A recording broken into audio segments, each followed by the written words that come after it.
Hey all, hope all is well. It's another video in the Road to Grandmaster series, and this one I'm going to go over my round 8 game from the Luneberg Chess Festival. Now, if you followed the round 7 video, you know that I lost my second game in a row, and this really has not been my tournament. I've just been making errors all over the place, big and small, and I really was just trying to not lose any more games in the rest of this event, the last 2 rounds, because I'd lost enough already. My opponent in this one was another young German player. This time, I believe he was, how old was he? I believe he was 15 years old, born in 2003, or 16 years old rather, by the name of Nikolas Wachinger. I'm sure I'm probably bludgeoning that name, but we'll call him Nikolas. How's that? At the time of the game, he was rated around 2,300 and did not have the FM title. Some people decide not to pay for it. It is a title you have to actually pay a little bit for. Typically, the Federation may or may not cover it, so some people choose not to buy it. But it is what it is, and yeah, he's a decent player in his own right. So yeah, another tough fight. I was black, and yeah, without further ado, let's get into it. So Nikolas opened with e4. This actually expected because I actually checked a bunch of his games the round before, or the night before rather, and you know, you do this with every opponent. You try to identify strengths and weaknesses in their game and so on. And this was actually one of the rare games where I actually switched up completely the openings that I typically play and prepared specifically for his weakness, or what I perceived to be a weakness, because what I had noticed was that he'd actually been going into the same exact opening lines against a particular version of the Sicilian, and I thought that if I knew beforehand that he was going to go for this specific line, surely I could prepare something that he hadn't faced before that would be more challenging. And so that's actually what I set out to do. And obviously, I'm not typically a Sicilian player. If you've seen any of the games on my channel, you understand. I think before this game, I'd played the Sicilian once the entire year, but I had a very, very specific idea in mind. And after e4, I played c5. And then after knight f3, I went e6. And my motive for playing e6 is I looked at his games in the database and saw that whenever e6 was played, he played the move g3, whenever this move was played. And so what I kind of noticed was that, well, if he was going to play g3 no matter what, well, I might be able to target him in some way. And that's what I tried to do. I prepared quite a bit against g3, trying to understand the ins and the outs of this system. So after g3, I went for knight c6. You can also play d5 in the structure, but typically this is kind of what white wants. And the idea is that white actually winds up taking on d5 and trying to play against your isolated pawn. And it almost... or the eventual isolated pawn, because d takes c5 is in the cards, and it's almost like a Tarish defense in some ways, where, you know, black has, you know, active development and potential activity with knight c6, bishop f5, rook g4, but white has the structural advantage based upon the isolated d pawn. So I had a different idea in mind than to go for that structure, which I'd seen he'd played a few times, and I played the move knight c6. And the idea here is not to commit to d5, and really just to allow white to keep developing, because you see the idea in a moment, because after the move bishop g2, now I played knight f6. And this is essentially the concept, is I'm challenging the pawn on e4, and white kind of has to make a decision.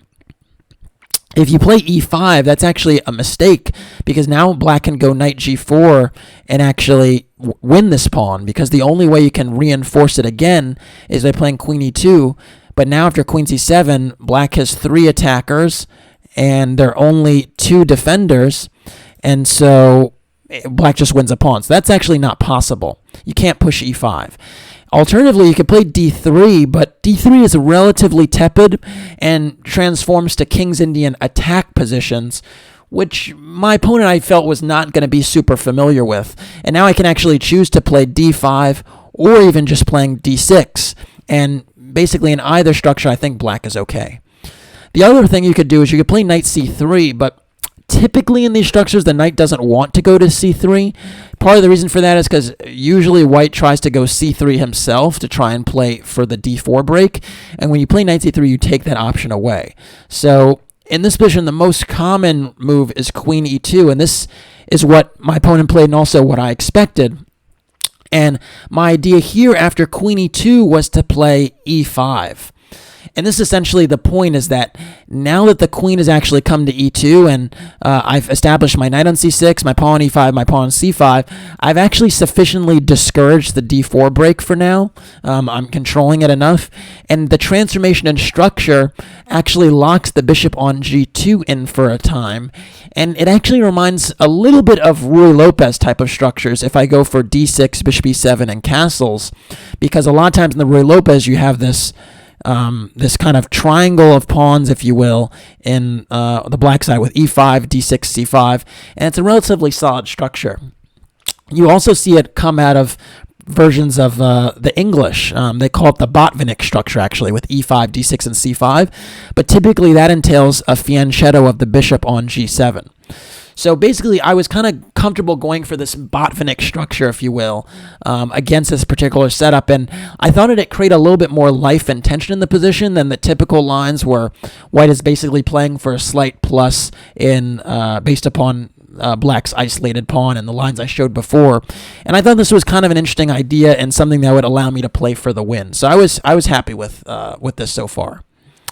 After e5, white castled, which is normal. And I played the move bishop e7. And part of the reason you play bishop e7 is actually to keep your flexibility. Typically, again, d6 is the move that you're going to play to try and reinforce these pawns. But there could be a world down the line where I actually go bishop e7, and then I castle and go rook e8 and bishop f8, and maybe I get in d5 with one move. So the point of keeping the pawn on d7 for now is that maybe at some later juncture I don't have to waste that extra tempo if I try to play for d5. So now white actually played d3. This is normal in the structure, trying to now, keep some reinforced d4 pawn. Typically, this knight on b1, again, doesn't want to go to c3 normally. Instead, it goes to d2 and sometimes to c4. So d3 is consistent with that. And now I castled, just trying to keep up with my plan of maybe going rook e8, maybe bishop f8, and d5. And now white played knight a3. And you could see here that this is kind of like the crux of the structure, is that he's essentially trying to play the knight to c4, trying to get some pressure on e5. Also, this move kind of discourages d5 to a certain extent, because then after a particular exchange, the e5 pawn would really be under fire with the knight coming to c4. And what the position really reminds of is a King's Indian attack slash King's Indian type of structure for white. And black is trying to essentially get this Botvinnik structure with black. And it's just a very, very original position that hasn't been played a ton before. After knight a3, I now went d6 because d5 did not make too much sense anymore. And now Nikolas played the move c3. Again, kind of entertaining the d4 break at some point. Sometimes it really just the knight comes to c4, and then white will play a4. And sometimes with c3, white will even play knight c4 and then a3 and b4 and try to break that way to try to undermine my pawn on c5 in particular. So there are many different ways to handle this structure. And again, I think part of the reason with c3 is it keeps that flexibility open. And then the other thing is this bishop on c1 can still decide, well, do I want to play to g5? Do I want to play to e3? Do I just want to sit on c1 for a while? Who knows? There is some argument sometimes for bishop g5 and bishop takes f6.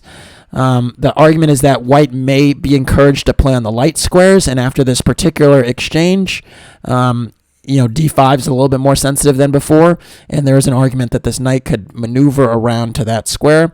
Although I wouldn't, seriously be too concerned about these bishop for knight exchanges to take advantage of one square. Frankly, it's something that Anand is a huge fan of, giving away bishops for knights in positions where the d5 square is available and sensitive. But what my understanding of these types of positions is that when my bishop is on f6, I can go knight e7 to cover the d5 square a little bit more, and then I can actually fianchetto my bishop on g7 and play for f5. So I wasn't too worried about that type of transformation. But anyways, after c3, I played the move rook b8. And now I'm actually kind of taking advantage a little bit of this knight on a3 because I'm actually entertaining the move b5. And the nice thing about getting in b5 is that this knight on a3 would be kind of stranded because it couldn't come to c4 anymore. And then I could even play the move b4 at some point as a lever to open up the queen side. The other thing that I liked quite a bit about rook b8 was that in certain positions, the bishop on g2 no longer is taking advantage of the rook on the a8 square on that long diagonal still. So that was another reason I liked rook b8. I also thought this kind of took advantage of the knight on a3 in particular with this move order, because if instead a few moves ago white actually went knight bd2, rook b8 wouldn't have the same venom. Let's say c3 was played like in the game, and then d6, then knight bd2, and then rook b8. Well, in this particular version, white can play a4 and at least slow down the b5 break. And I wouldn't necessarily be deterred. I can probably play a6 and then b5 anyway. But the point is that with the knight coming to c4 via d2, this knight isn't blocking the a4 move from coming on the board, whereas in this particular variation that happened in the game, the white knight on a3 is impeding the a4 break. So that's kind of an important difference, and part of the reason I thought that I shouldn't have any problems here. Now, white did play knight c4, and I think here if white got another move, a4 would be a nice move to play. So I played b5 now, kicking the knight away immediately. And now knight e3 came on the board, and I thought white's position was actually a little bit awkward here, because the knight on e3 isn't totally ideally placed right now because the bishop is actually still on c1, so it actually is in the way of the bishop coming out to g5 and hitting the knight on f6 and getting that exchange we talked about and installing the knight on d5. And if you install the knight on d5 right away, well, I can actually take on d5 and go knight a5, and I'm not totally enthusiastic about the transformation for white. Like, let's say h3 is played. All right, so let's say I play bishop d7 or something, and then knight d5, takes, and knight a5. It seems to me that this is actually quite decent for black. Part of the reason is because now these double pawns are actually not such a great asset for white. It kind of blunts the bishop on this diagonal, and I don't think there's any attack on the king side right now that can justify the double pawns. In some circumstances, if I played a move like f5, maybe knight g5 and knight e6 would come into play. But you can see here my queen and bishop do an excellent job of actually covering the g5 square. So that's probably not going to happen either. The only thing that really white has to show for this structure is maybe the knight on a5 is a little bit misplaced because it can't come back to c6 anymore. It would take some time rerouting from b7 to d8, maybe to f7 or something like that. It would be a problem piece for some time. So maybe an argument could be made that a move like b4 takes advantage of this wayward knight. But even here, I think knight b7 and then following up by a5 could undermine the b4 pawn and potentially secure the c5 square for my knight in the future. So I really think the knight on a5 and maybe to b7 is just a temporary inconvenience, and the rest of black's pieces are really excellently placed. So I'm not, buying the structure. And frankly, it does remind me, like I said before, a lot of a Ruy Lopez setup with these pawns on e5, d6, and c5. So I had a touch of familiarity with this type of Ruy Lopez structure. So anyways, after knight e3, I actually played the move rook e8, and now I actually think we have a completely original position that's never been played in the database. The move that had been played, well, I think, maybe had been played before was this bishop d7 move, but I think rook e8 was a new move, and now we're in a totally new game, never been played before. And after rook e8, white now went for knight d2. And this move makes a lot of sense because it is entertaining knight d5 in some lines now, because after e takes d5, at least the knight gets to e4. And it also, more importantly, entertains the f4 break. And this is the break in, King's Indian attack or defense style structures of the fianchetto that you're going to get off because you want to establish some type of kingside initiative and potential attack. After knight d2, I went bishop f8. This is a typical maneuver when you go rook e8 and bishop f8. In fact, I did a series a year and a half ago or so called Chess Secrets You Wish You Knew.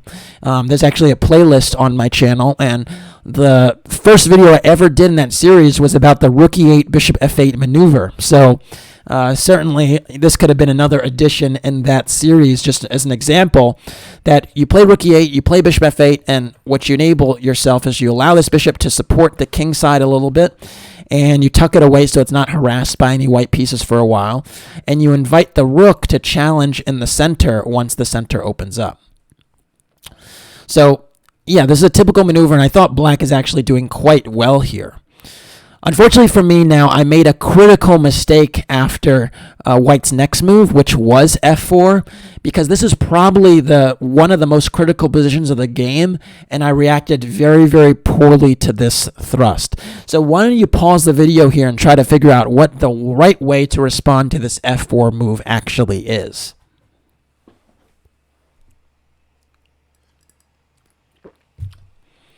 All right, hopefully you got a chance to pause the video and figure out what the right response to f4 is, because it's extremely, extremely important, and also just a great lesson in understanding of these structures.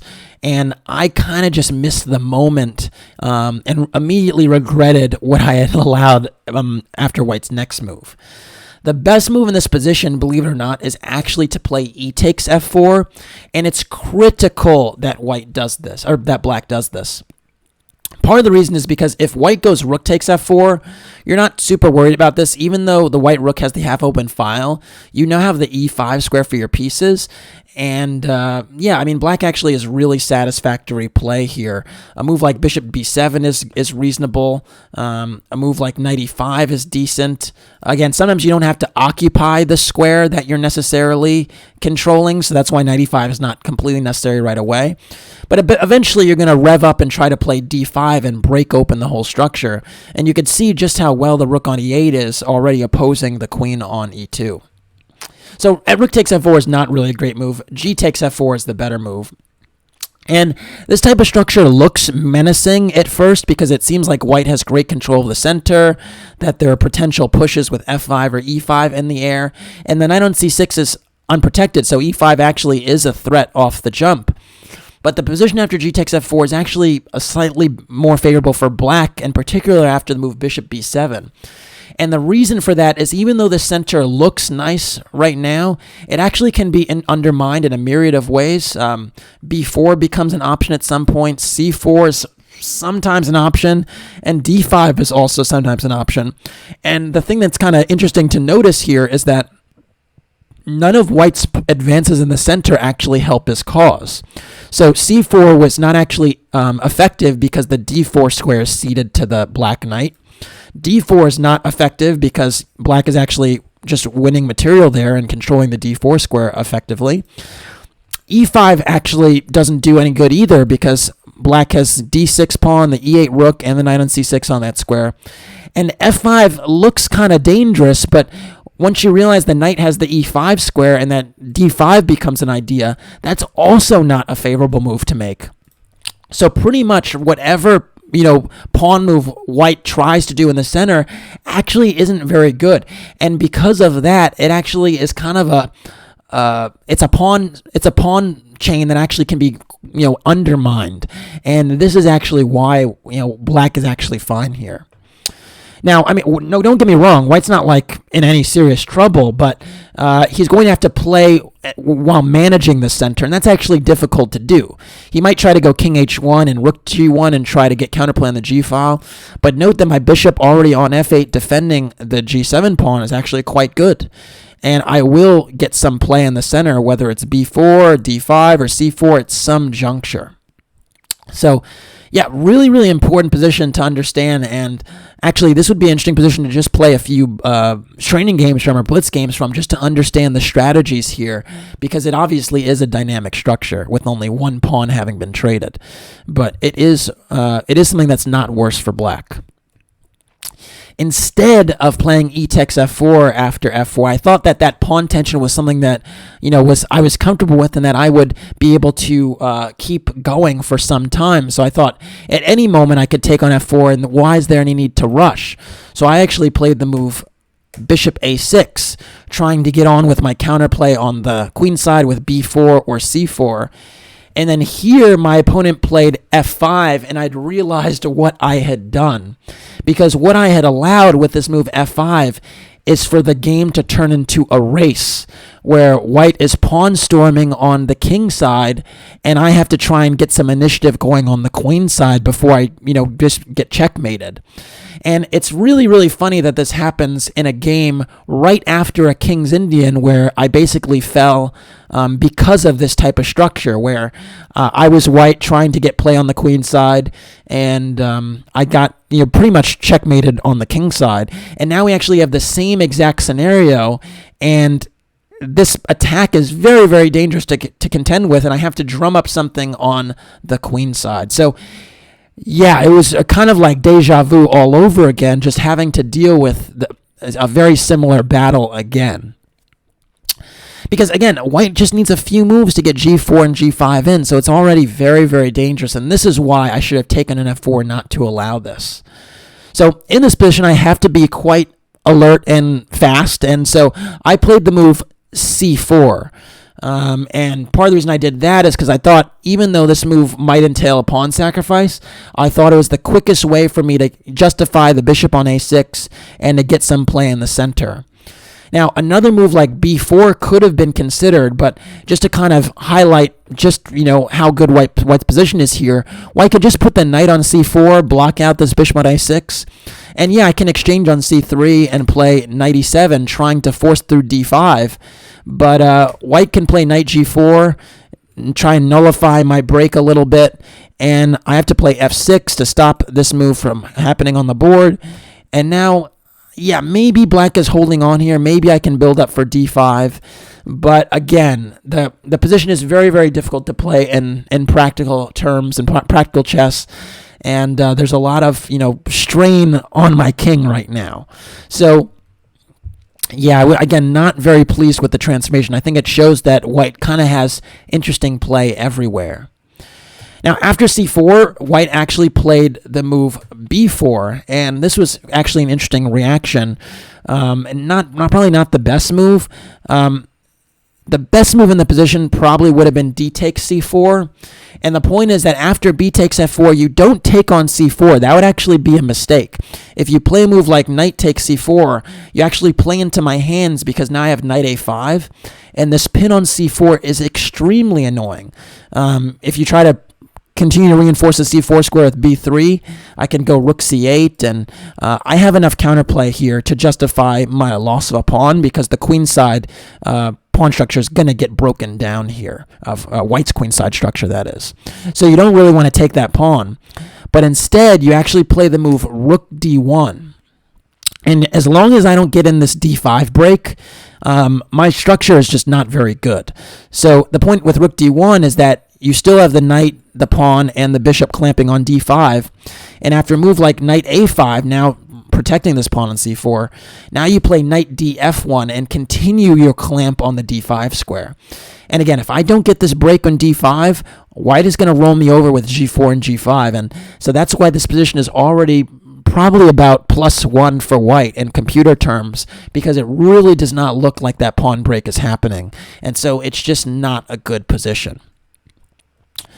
Fortunately for me, white did not see this and played the move b4, and this actually does give me new life because it basically allows me counterplay to try to get something going in the center. And unfortunately for me, I again kind of missed the moment and did not truly understand what was important in this position as far as the breaks were concerned. I was a little bit worried about the fact that if I, took on... I thought that if I took on d3, that d5 was not really happening, and that my bishop on a6 is not really great because white can go a4 and take advantage of the fact that my queen is pinning the pawn to the bishop on a6. But actually, this is my best chance to play here because I actually get counterplay in the middle, and white has not gotten in the pawn storm yet. And so after c takes d3, queen takes d3, I can actually play the move queen b6. And what this does is it actually prevents a4 because my queen's now protecting the bishop and I can just take on a4. But it also pins the knight to e3 so that d5 actually becomes an idea. And after king h1 stepping out of the way of that diagonal, I can go knight e7, and actually d5 just can't be stopped here. This thrust will happen. And the point is that even if you go g4 here, I go d5 anyway, and it's a temporary pawn sacrifice because after knight takes d5, knight takes d5, and e takes d5, I just go bishop d7, and I'm converging on the d pawn. And note here that even though I'm temporarily a pawn down, the fundamentals of my position are good. My rooks are connected, my pieces are relatively coordinated, and you can see white has a few pawns that are a little suspect. The pawn on g4 is a little bit suspect at the moment, the pawn on c3 is backward, and the bishop on c1 is still stuck at home, and the knight on d2 is not great. And so I'm actually a little bit better coordinated now as the position is opening up, and that's also the reason why this is great for me. So this would have been the way forward to actually take on d3 and then play for the d5 break. But I didn't even see scenarios where the d5 break was a realistic break, and I certainly didn't see this knight e7 move that really does facilitate that break. So because of that, I actually played c takes b3 en passant, securing the b4 pawn, and I thought that my counterplay was still based upon playing b4 and getting the bishop open on this diagonal. But that's actually just not the case because, again, if I don't break through in the middle with d5, g4 and g5 is going to be a real problem. And after the very natural move a takes b3, the rook is actually playing in the game, and it actually wasn't a moment ago. So if you look a few moves ago, if I take on d3, this rook is still out of the game. But what I did is I activated one of white's pieces with tempo, and now my bishop moved away, and yeah, white is, better again. So after bishop e7, white now played b4, and now this another problem is all of a sudden I'm the one that can't play d5, and I have a backward a pawn, and white has control now on every side of the board. White's controlling the queen side proceedings, controlling the king side proceedings, and is the one that has the foothold in the center. So yeah. After b4, I decided to play rook a8. And this is actually just another mistake. So you can see I'm just demonstrating slippage here. But essentially, it's very, very important I try to get rid of the backward a pawn as soon as possible. And that's why a5 is just much better. I was wary of playing this move because I saw that after b takes a5 and knight takes a5, which is forced, that white has bishop a3. And I thought that I'm just going to have to move the knight back, and the bishop is coming to b4, and I did not love what was going on here because, again, you can see from the arrows that if my knight comes to c6, then knight d5 is actually a good move because recapturing on d5 allows e takes d5, hitting my knight on c6 again, and inviting this knight to the e4 square, and maybe even an f6 thrust. So I was not really keen on allowing the bishop to come to a3 like that, and so I thought it was smarter to play rook a8 so that when I do play a5, I recapture with the rook. After rook a8, though, g4 is played, and unfortunately I just don't have time for basically these little nuances because I'm basically just getting attacked on the king side. And you could just see how fast white's initiative snowballs when the center is closed and when, this King's Indian style pawn storm was happening. I cannot tell you how much it felt like deja vu to deal with this for a second game in a row with a different color. So it's just a remarkable situation. I now went knight d7, backing the knight away and just anticipating g5, so just being a little bit prophylactic. It turns out a5 again would maybe be a slightly better move, just trying to get on with it.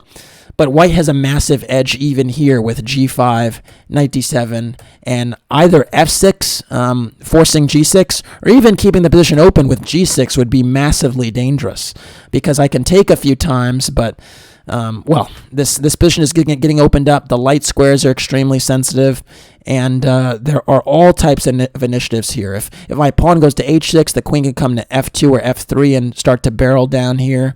The rook might come to f7. The king is not secure even with the position closed, and a lot of times there are actually just sacrifices on h6 as well. So pretty much no matter what I do, I can't keep a lid on my king side.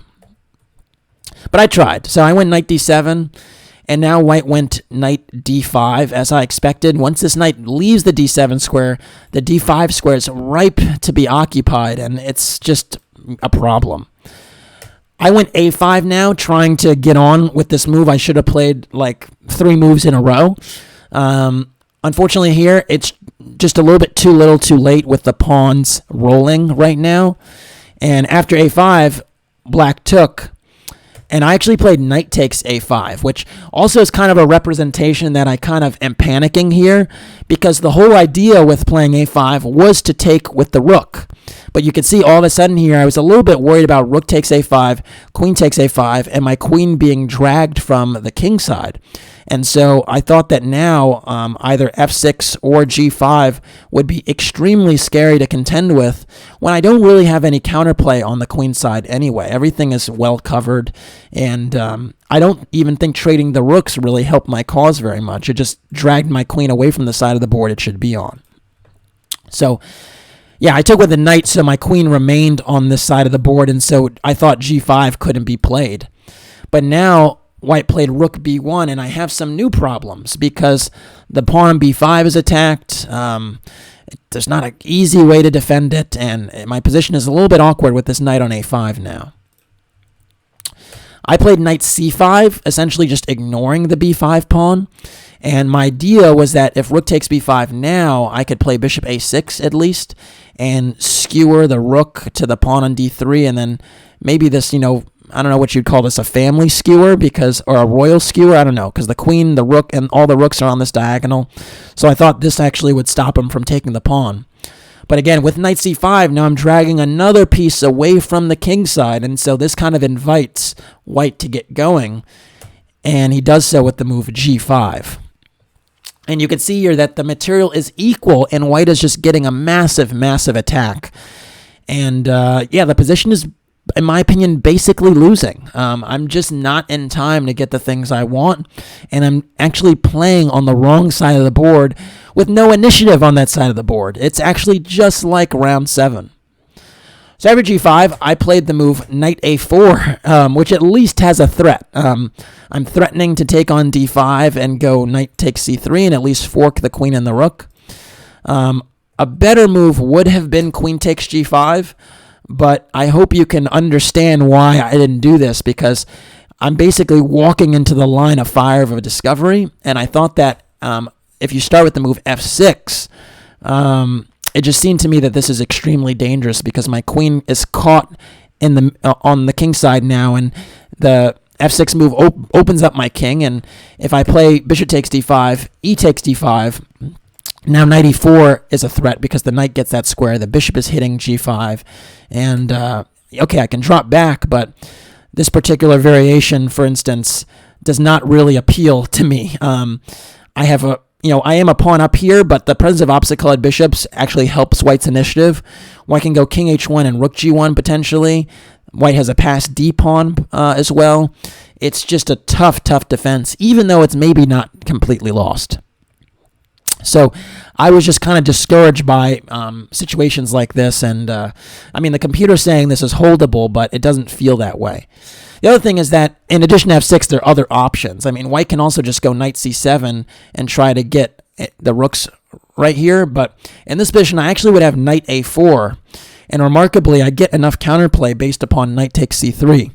After knight takes c8, knight c3, queen f2, and rook takes c8, I actually am not lost here. I have 2 pawns for the exchange, and my knight is holding together the b5 pawn. So even though these minor pieces are a little bit wayward from the action, and my queen is still vulnerable to some discoveries, it is a tenable position for me. So yeah, this would be something that would be an improvement over the game.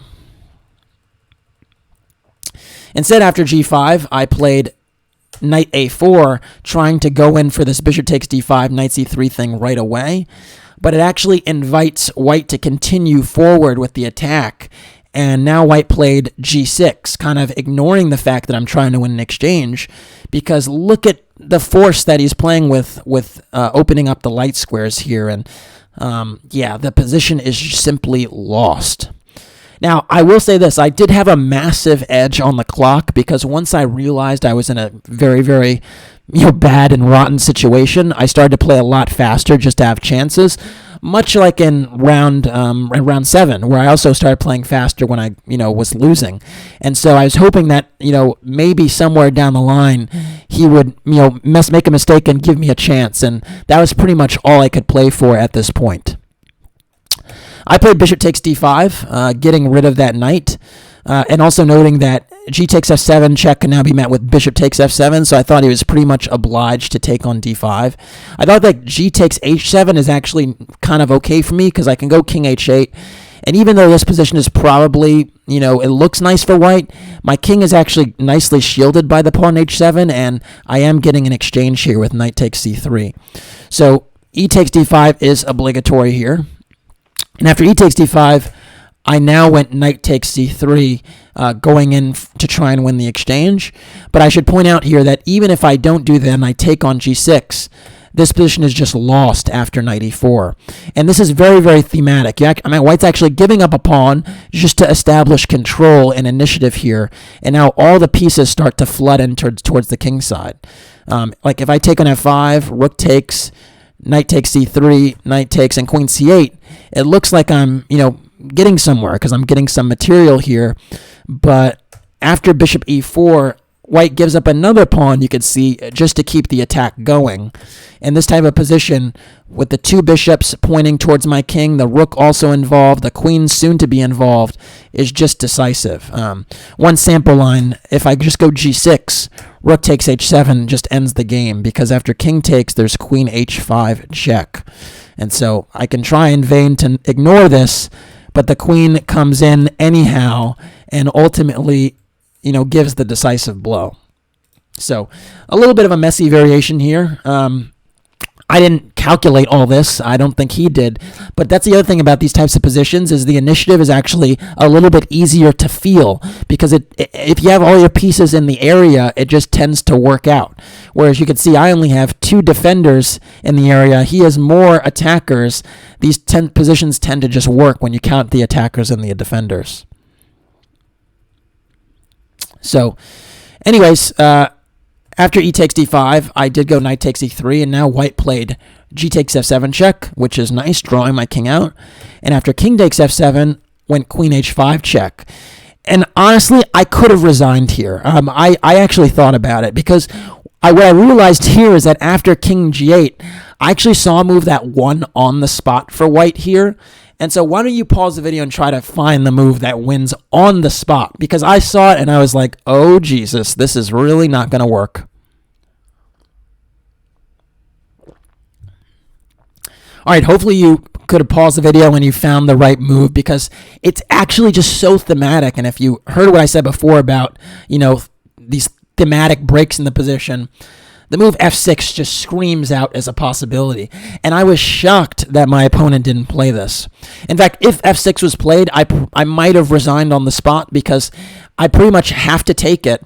And then knight e4 comes. And the point is that I don't even have time to take the rook on b1, because knight takes f6 check is just completely decisive. King g7, queen h7 mate, my king can't come to f7, so it's just like mate in a few.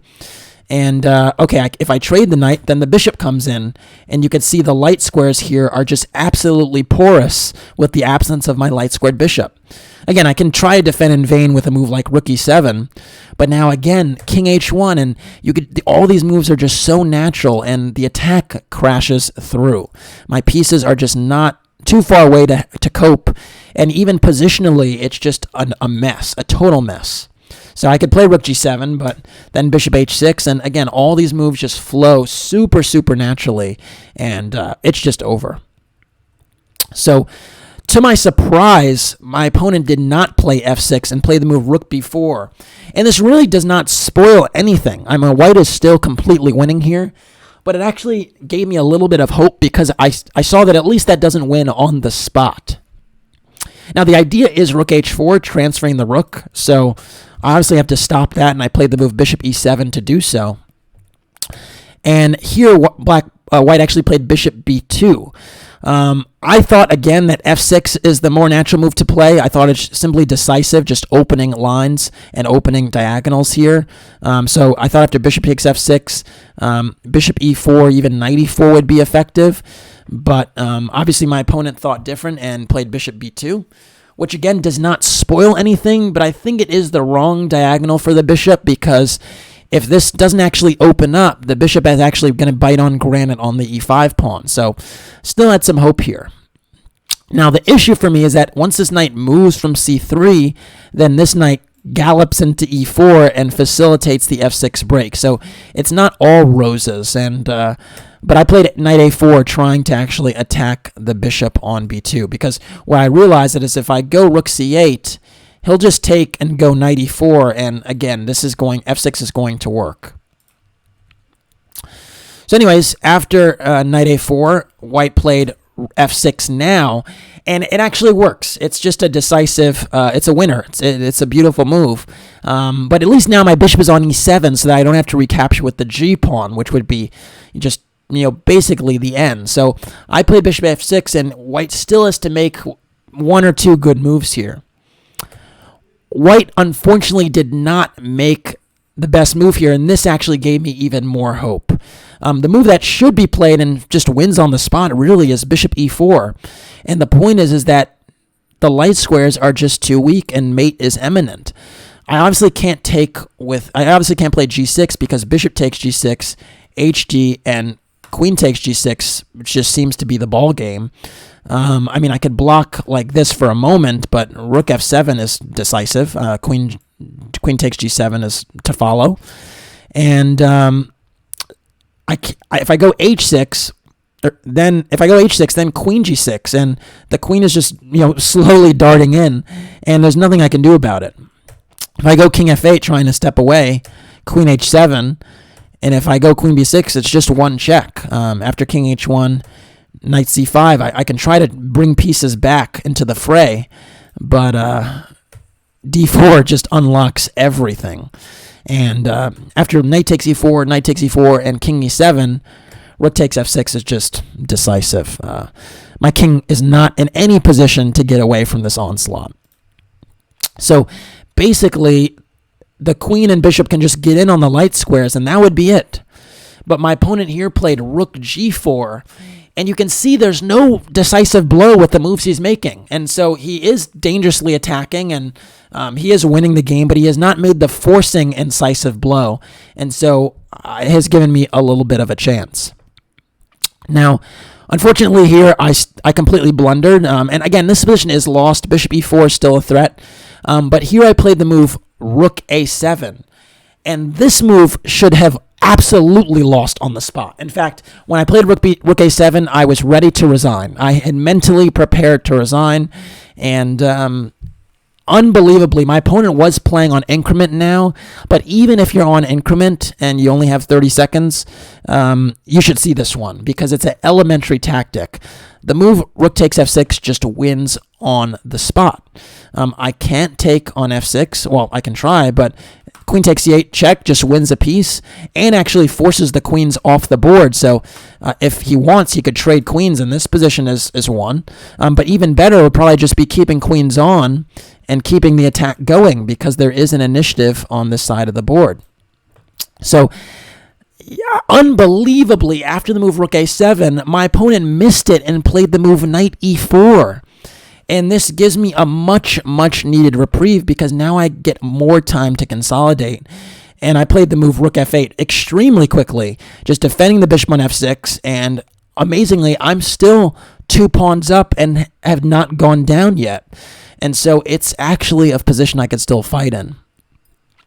White now played bishop a3, challenging my pawn on d6, but it's quite clear that something has gone wrong. White still has a massive initiative. Again, there are 1, 2, 3, 4, 5 pieces on the king side right now trying to attack, but man, all of a sudden I do have a little bit of life. And after bishop a3, I played the move bishop e7, defending the d6 pawn, and now initiating trades, because now trades are actually good for me. White now played knight g3, trying to shift the knight over to f5, which is always a dangerous square in almost any position, and also, getting at the g7 pawn, maybe knight h6 check. But this is a little bit too slow and actually hands the initiative over to black, if black is precise. I played the move rook takes f1 check, happy to trade off an attacker. And here, king takes f1 was played, and this is actually a blunder. A better move is actually bishop takes f1, and part of the reason for that is the king is not as exposed on g1 as it is on f1. So even though I'm 2 pawns up here, white still has, a lot of pieces in the area. And there are complicated lines here, so I'll just show you with a little bit of a sneak peek of what it looks like. But after bishop f6, knight e4, knight c5, knight d6, knight b3. Note I can't take on d6 because queen a8 check wins. So if queen takes d6, queen e8, queen f8, takes, and bishop c5 wins on the spot. So I can't take the knight on d6. But now I can play knight a b3, defending the knight on c5, threatening queen takes d6 again, and also attacking the bishop on a3. And again, this is a position that's a total mess, but one where a lot of white's pieces are hanging rather than black's, and so that works out nicely. So bishop takes f1 would have been better. Instead, after king takes f1, I have this opportunity, if just for a moment, to actually turn the tide. And why don't you pause the video here and try to figure out what's the best move for black in this position.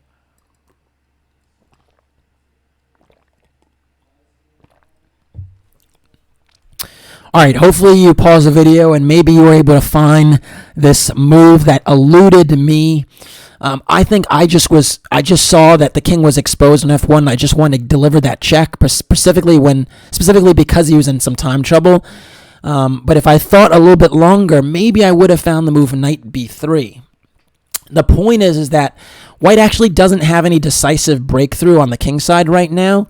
And really importantly, if bishop e4, which looks like the really dangerous move, there's actually knight d2 check, just trading off these bishops. So that's actually not a problem for me. And so the point is that if knight f5, that's the one that looks really scary, barreling down on g7. And, a knight h6 check is a threat. I actually can go bishop f6 here. And the point is that my rook actually still defends the g7 pawn horizontally and the f7 square. And now I'm actually threatening knight c3, attacking the bishop on a3. And again, this king on f1 is a little bit more vulnerable than it would be on g1, so it gives me some very, very nice counterplay. If bishop takes d6 here, now the move's actually king h8, stepping out the way prophylactically of a check on h6. And after bishop e4, trying to get all the pieces in the neighborhood of the black king, remarkably, there's still no breakthrough after the move knight c3. And these dancing knights actually completely transform the position in black's favor. The point is, again, there's no decisive breakthrough here. My rook and bishop adequately defend everything. My queen defends the back rank. And now I'm actually threatening knight d2 and rook a1 and even rook a2. And after king g2, knight takes f4, knight takes e4, d takes e4, and queen c8 is actually giving black an advantage, because all of a sudden I'm on the counterattack and white has no decisive blow. So that's, again, a tough line to see, particularly when there's so many pieces in the neighborhood. In fact, more attackers in the neighborhood than are defenders. But, I mean, this is 4 attackers here and only 3 defenders, and they're not even close to the king. They're just guarding from a distance. But remarkably, it's sufficient, and this would turn the tide in my favor. Instead, I played the move, after king f1, I played the move queen f8 check, because I just thought that was a little bit safer to get my queen closer to my king, defend g7, also check the king. But now after knight f5, I still have this problem with g7, and my knights are a little bit too far away to help and participate in the defense right now. After knight f5, I'm pretty much forced to go g6 to defend this pawn, because if I go bishop f6 now bishop takes d6 actually works because my queen is just under fire. So I actually did go g6. But this actually invites a perpetual that my opponent took, because now rook takes g6 as a move. And after h takes g6, queen takes g6, check, I can just go to h8 because my queen is being controlled by the knight on g7, or knight on f5, controlling g7. And after these checks, we actually agreed to a draw. Really amazing game. I think the opening was kind of a success for me, but I just missed this early middle game f4, f5 idea.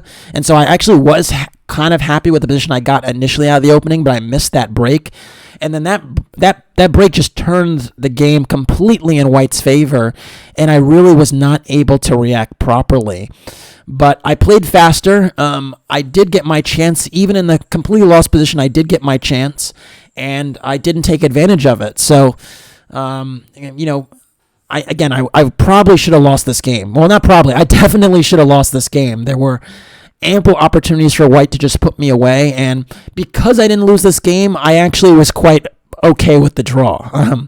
But again, I think it's just consistent with this tournament. A lot of slippage, a lot of misses, you could say.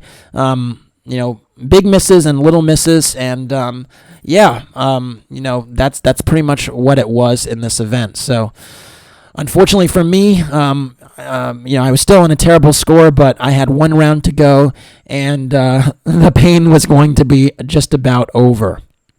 So, all right, thanks for watching. Please like and or subscribe to the channel. And if you want to support the Road to Grandmaster journey, you could do so by making a donation through the PayPal link in the description below. Thanks again. Take care.